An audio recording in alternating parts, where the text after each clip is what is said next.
The Midnight Hauntings.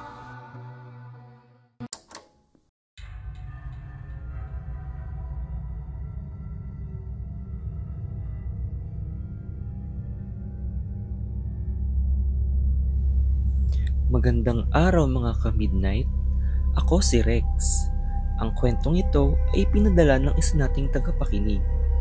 At ito ay tungkol sa isang babae na bagong lipat sa isang building na nakaranas ng mga kakaibang karanasan sa elevator. Kung saan siya ay sinusundan ng isang nakakatakot na nilalang. Hindi na bago sa atin ang mga kwentong nakakatakot tungkol sa mga lumang mga building.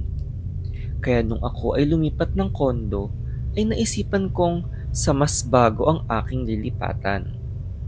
Hindi ko inaasahan na may kababalaghan pa din palang magaganap dito. Ako po si Maricar, at nagumpisa ang aking kwento nung ako ay bumukod ng tirahan.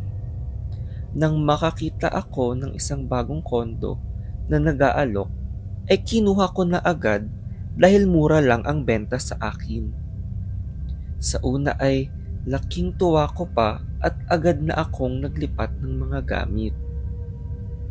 Sa mga unang linggo ng aking pananatili ay marami akong nakakasabay, ngunit napansin kong may iilan din dito ang naghahakot agad ng mga gamit na tila ba aalis na agad sila ng unit nila.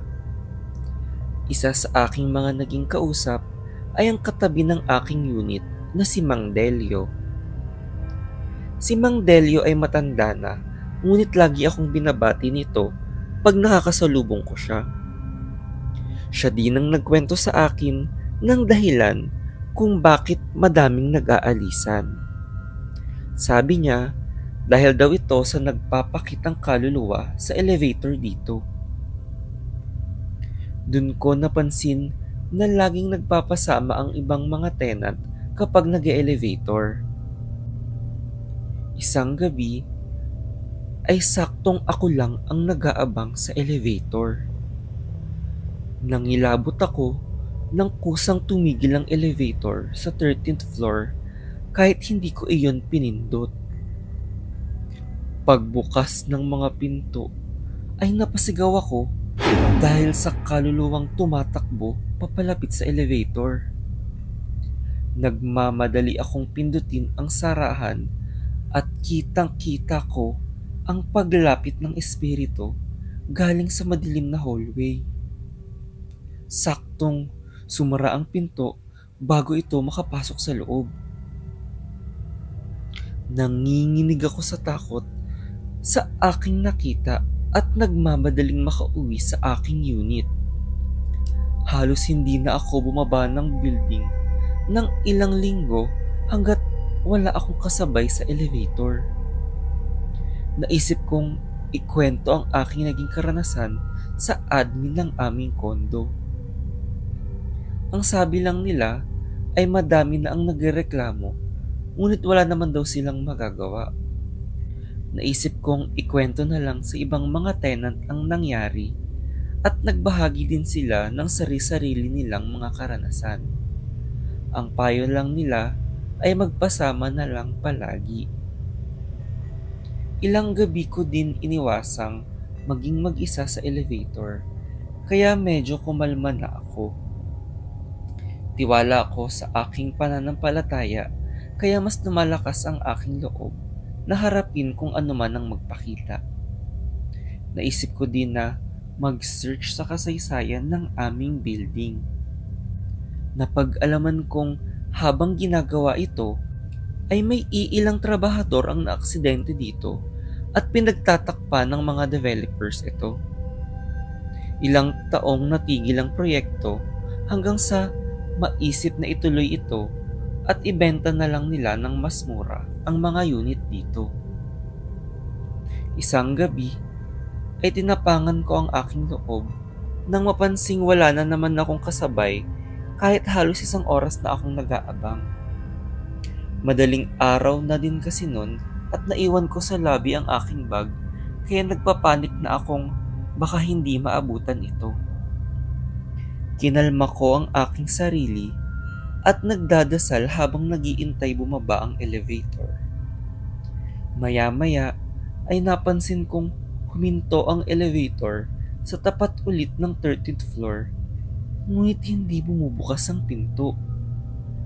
Napapikit na lang ako sa pagdadasal dahil sa takot.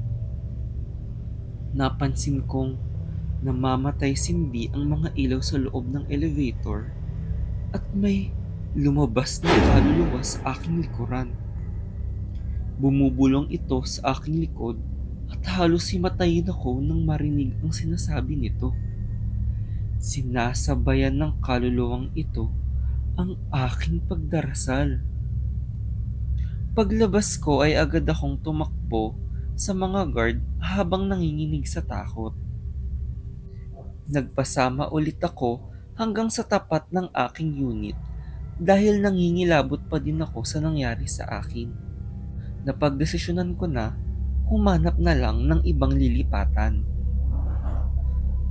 Nang ikwento kong lilipat na ako, ay malungkot ang aking kapitbahay na si Mang Delio at sinabing iilan na lang silang natira dito kaya sayang daw ang aking pag-alis. Inalok niyang samahan ako sa elevator para sa aking huling gabi sa aming kondo.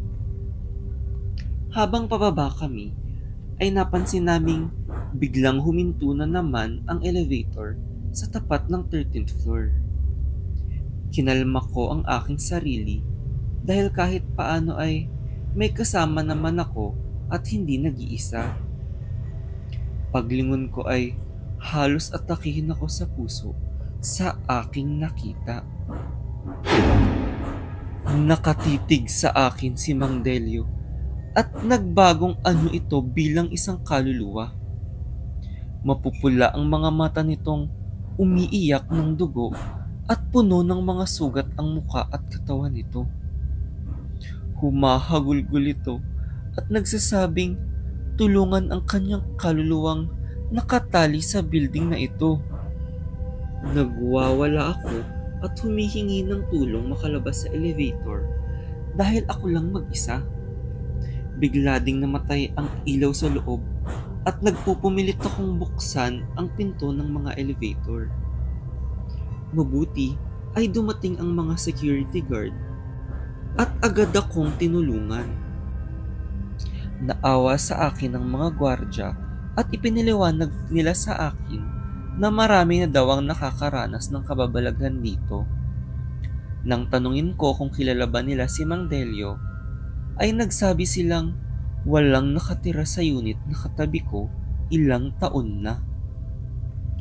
Nang hanapin ko ang pangalan ni Mang Delio, ay napag-alaman kong isa siya sa mga trabahador na namatay habang ginagawa itong kondo na ito. Naalala ko ang huling mga salita nito sa akin kung saan siya ay humihingi ng tulong para makalaya. Naisip naming mga tenant na aalis na, nasindihan ng kandila ang mga kaluluwa sa kondo na ito bago kami lumipat. Marami na din sa amin ang nagreklamo na sa mismong mga developers, ngunit wala silang naging aksyon at hindi na kami binalikan pa.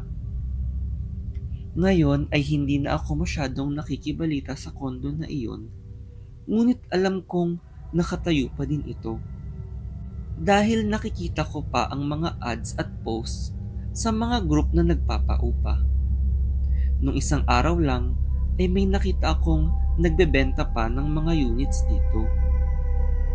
Kaya naman mag-ingat tayo sa mga pipiliin nating mga tutuluyan bago tayo lumipat ng ating bahay.